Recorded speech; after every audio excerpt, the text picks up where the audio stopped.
Alrighty guys, welcome back to another video. Today, we're gonna be doing the electrolysis on the 350 engine for the Camaro. In the last video, we got it all prepped up. It's in the bin, ready to be filled with water, brushed down with chemicals, and get some electricity applied to it. This whole corner of the garage is starting to look like a mess again, so after this process is done, we're probably gonna have to do another little clean here to get everything organized.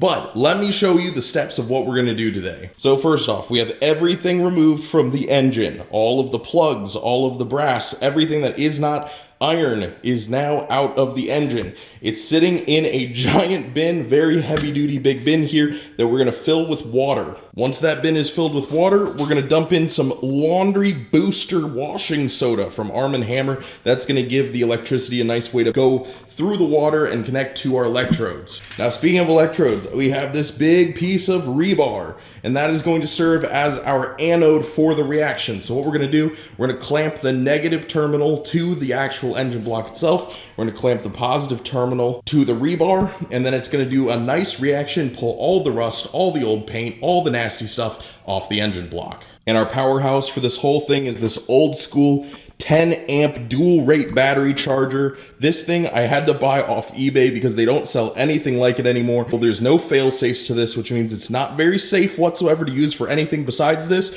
but it does work great for this application. So if you guys are interested in doing this yourself, this is a Schumacher 10 2 amp dual rate battery charger. Make sure to write that down. There's not a lot of them left around, but they are super good for this. Now, if you've been following the channel for a little bit, you might have seen a short that I uploaded where I was doing electrolysis on a bolt that I pulled off the Camaro. Now, that process was the proof of concept for the engine. I mentioned I was going to do the engine in that video. So this is the culmination of everything that I learned in that video. We're going to leave this thing in here for probably 2 or 3 days. It's going to boil. It's going to electrify. It is gonna waste my power bill, but it is gonna be totally worth it by the time this thing is done. Now, something a lot of people don't know about electrolysis, this is just a word of warning, it does release hydrogen gas, which means keep all open flames, everything else away from the reaction. Ideally, leave your garage door cracked a little bit, maybe even set up a fan. You should be good. All right, so step one of this is we're gonna have to cut this rebar into about 2.5 foot sections. We're gonna put 4 in the bin in total, 1 on each corner, ideally if all 4 can fit. If not, then we're only gonna do 3. We'll run wire between all of them. That will make sure there's a good contact point for the entire engine. Okay, so here's my idea. We've got all 4 anodes in here. These 2 are held up by clamps, and they're held up just off the edge of the block. So they're not touching, but they're at least gonna be in the solution, which means they should help balance out, because everything's gonna be drawn towards these 2 because they're the deepest ones. So if we just had nothing in here at all, it would probably not work super well on the right side of the block here. And because this one also can't go down all the way, we should at least have 2 here to kind of balance out the reaction. Before we fill this up with water and throw the solution in, throw electricity on it, I gotta connect to all of these anodes. I'm just using some electric fence wire.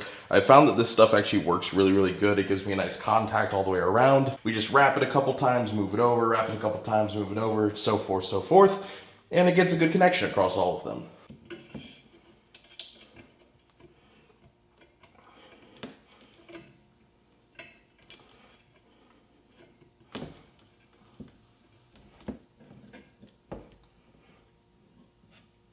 All right, here we are with our little Frankenstein setup here.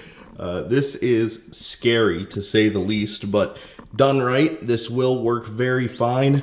Don't be afraid of electricity. It's totally not gonna blow up. All right, here's our final setup before we go ahead and put the water in. I've got it all grounded out on the block. I've got 1 bolt that's going in from there that's going to be ground, and then I've also got this wire that runs through one of the cylinder holes and out the other one, and it connects back over here to the same ground. So we should have really good coverage. Should have really good flow between all of these being connected and then the block being super connected. We should have a great time.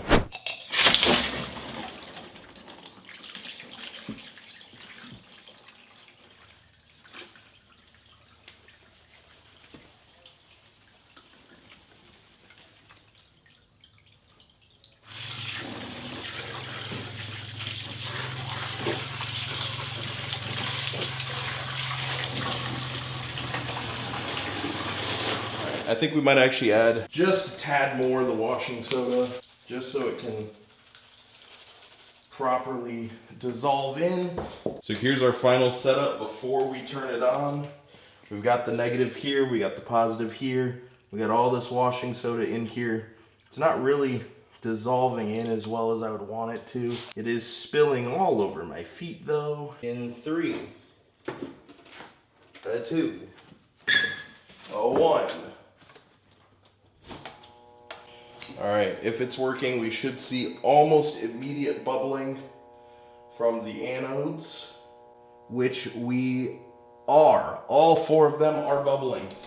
Let me bring you in for a closer look here. Hopefully you can see that's fizzing. That one's fizzing. You can actually see some bubbles coming directly off the engine block itself, and a little bubbling there, bubbling there, bubbling there, and a little bubble in there. Now, as mentioned, you should always keep this area well ventilated while this is happening. So I'm gonna crack open the garage door and we're gonna leave this here for about 3 days, and I'll see you when it's all done. Here's where we're at after about 24 hours. It's starting to get all brown and sludgy over here. And then you can see it's much murkier than it was when we first started, but we've still got another probably 24 to 48 more hours in here. It's still bubbling, it's still getting gross. By the time this is all done, it's gonna be filthy. All right, guys, so 3 days later, this is what we're left with. At one point, about a day into it, I actually flipped all of the rods upside down to get the other half, because once they've been in here for a while, they get really rusty and nasty, and they're not as effective. So after 24 hours, we flipped them over, we let them keep running. Here's where we're at now. I'm gonna take everything off, then we're gonna lift the block back out, we're gonna pressure wash it down, and then it will be good to go for the rebuild.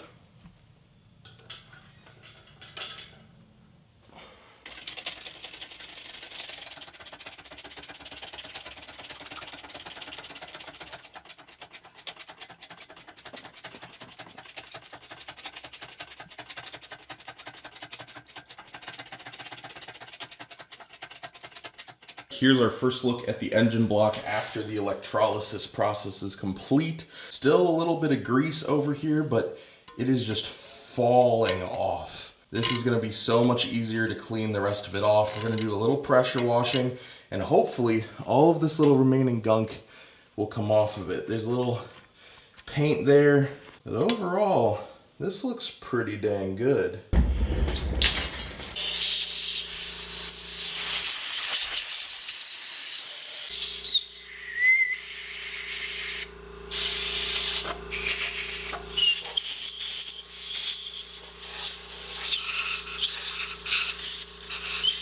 Now that the whole engine has been cleaned off, washed down, dried out, we are now going to put a coating of WD-40 over basically everything to keep it from rusting. And then after that, we can start to paint it. We can start to clean the final little details here. There's still a little grease and such in some nooks and crannies of the engine, but overall, this turned out really, really good.